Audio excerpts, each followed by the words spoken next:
बिस्मिल्लाहिर्रहमानिर्रहीम और अस्सलाम वालेकुम। आज की जो पहली खबर आपके सामने रखते हैं वो है कि आइंदा हफ्ते मंसूर अली शाह साहब का नोटिफिकेशन जारी कर दिया जाएगा।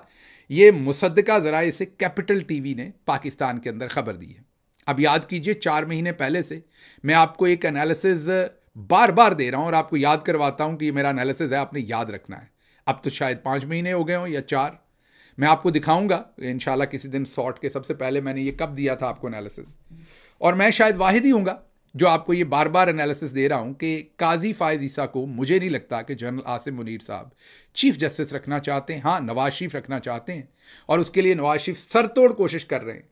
और शुरू में तो मैंने आपको यही कहा था कि किसी सूरत नहीं हो सकेगा, आसिम मुनीर साहब उनको नहीं रखेंगे, क्योंकि अगर काजी फायज ईसा साहब को रखा तो फिर आसिम मुनीर साहब जो हैं वो वीक हो जाएंगे और उनकी जब एक्सटेंशन का वक्त आएगा तो उनके लिए कहीं नवाज शरीफ और काजी फायज ईसा मिलकर प्रॉब्लम्स ना खड़े करें।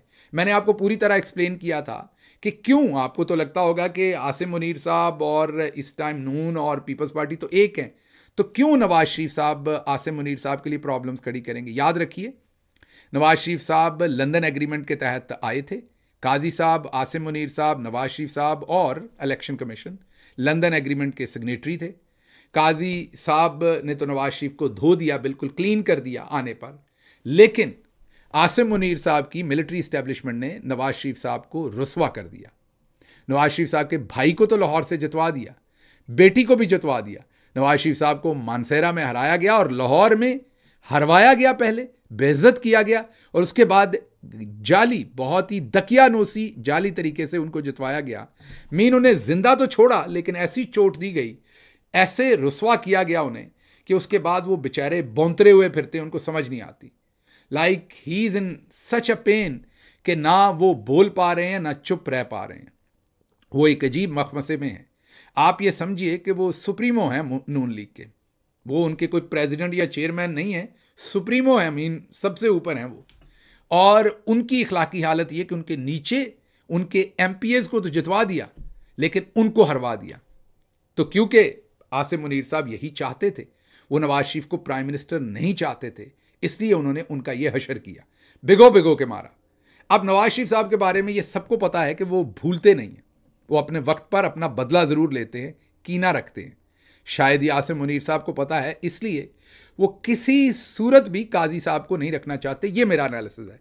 लेकिन साथ मैंने अपनी जान बख्शी के लिए, क्योंकि इस मुल्क में हर एक की कीमत है और हर कोई किसी भी वक्त किसी कीमत पर बिक सकता है, तो मैंने मोहतात रहते हुए कि कहीं पर आप मेरी गर्दन ही ना काट दें कि आपका एनालिसिस तो फेल हो गया, अब आप कान पकड़ लें हमारे सामने, तो मैंने आपके सामने इतनी सी उसमें स्पेस रखी हुई है कि क्योंकि ये सारे मिलके एक गलत काम कर रहे हैं, गलत गेम खेल रहे हैं, तो देयर इज़ अ पॉसिबिलिटी कि आखिर पर इनके दरमियान कोई ऐसा एग्रीमेंट हो जाए कि नवाज शरीफ साहब मजबूर कर लें आसिम मुनीर साहब को, क्योंकि अब ये दोनों एक दूसरे के लिए वो कंबल छोड़ने वाली बात है। ये मुसीबत का रिश्ता हो गया, ना आसिम मुनीर साहब इनको छोड़ सकते हैं ना ये उनको छोड़ सकते हैं। बड़ा ये ऐसा रिलेशनशिप हो गया कि ये चाह के भी एक दूसरे से अलग नहीं हो सकते।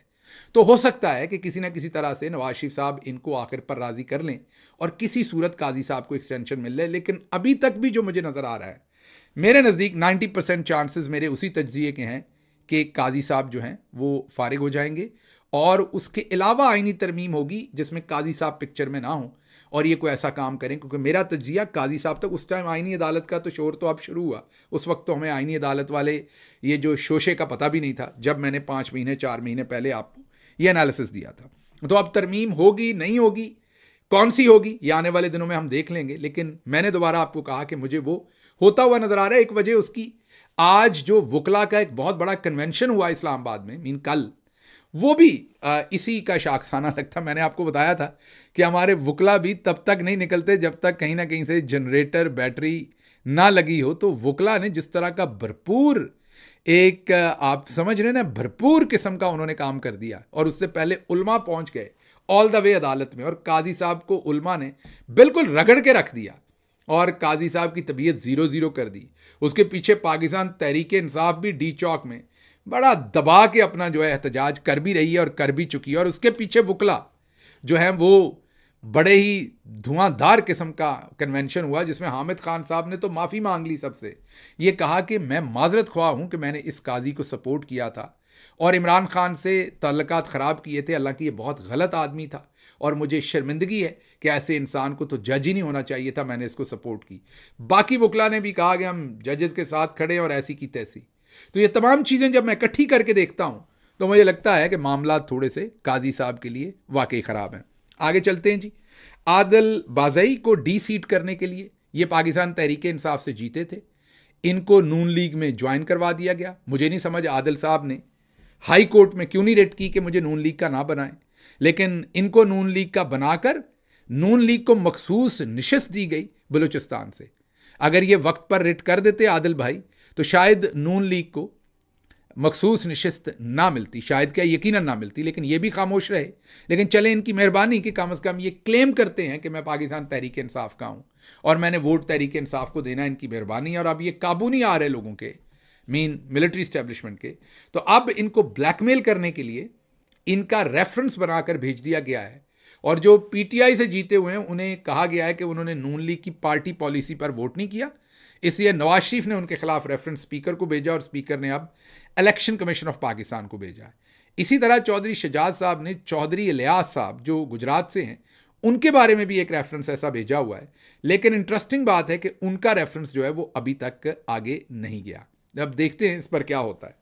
आगे चलते हैं जी। अफगानिस्तान ने पाकिस्तान के मामलात पर तशवीश का इजहार किया है और ये कहा है कि पाकिस्तान में ये जो पीटीआई का एहतजाज हो रहा है और जो मुखालिफ पॉलिटिकल पार्टीज़ हैं और ये जो इंतशार जिस हद तक फैल रहा है, इससे पूरा खित्ता इसकी लपेट में आ सकता है और अफगान गवर्नमेंट को इसके ऊपर बहुत ज़्यादा तशवीश है। राइटली सो, क्योंकि ये कोई गलत नहीं उन्होंने कहा, क्योंकि जैसे हम कहते हैं कि फ़लाँ मुल्क में ये हो रहा है, हमें तशवीश है उस पर, और जैसे हिंदुस्तान में कोई काम हो, अफगानिस्तान में कोई काम हो, बांग्लादेश में हो, तो हम अपनी तशवीश का इजहार करते हैं। उन्होंने भी किया है और उन्होंने स्पेशली जब मोहसिन नकवी कहेंगे कि 120 अफगान गिरफ्तार कर लिए हमने पीटीआई के, तो अफगान गवर्नमेंट फिर रिस्पॉन्ड करेगी। तो अफगान गवर्नमेंट ने भी अपनी तशवीश का इजहार इस पर किया है। अच्छा जी, चीनियों के तहफ़्फ़ुज़ के लिए जो चाइनीज़ के ऊपर एक आपको पता है कि जानलेवा धमाका किया गया और अब चाइनीज़ की हिफाजत के लिए हमारी जो फोर्सेस हैं, आर्म्ड फोर्सेस हैं, उन्हें 45 अरब रुपए अजाफी दिए जाएंगे। जी हाँ, जो पहले डिफेंस बजट है उससे अब बढ़कर 45 अरब रुपए और दिए जाएंगे सिर्फ चाइनीज़ की हिफाजत करने के लिए।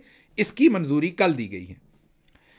अच्छा जी, अगली खबर जो आपके सामने रखेंगे वो है कि अमरीकी उम्मीदवार जिल, जो 2 उम्मीदवार हैं, मेन जो उम्मीदवार हैं जिनमें से एक ने जीतना या हारना है, ये तीसरी उम्मीदवार है जिल जो मोहतरमा है। ये जाहिर है जीतेंगी तो नहीं, लेकिन ये एक सिग्निफिकेंट बात है कि वो एक अमरीकी सदारती उम्मीदवार हैं और उन्होंने एक ट्वीट किया है और उसमें उन्होंने कहा है कि अमेरिका की पुश्तपनाही रखने वाली पाकिस्तानी रजीम इमरान खान के ख़िलाफ़ है, उसकी पार्टी के ख़िलाफ़ है और उनके साथ सियासी तौर पर उनसे जुल्म कर रही है।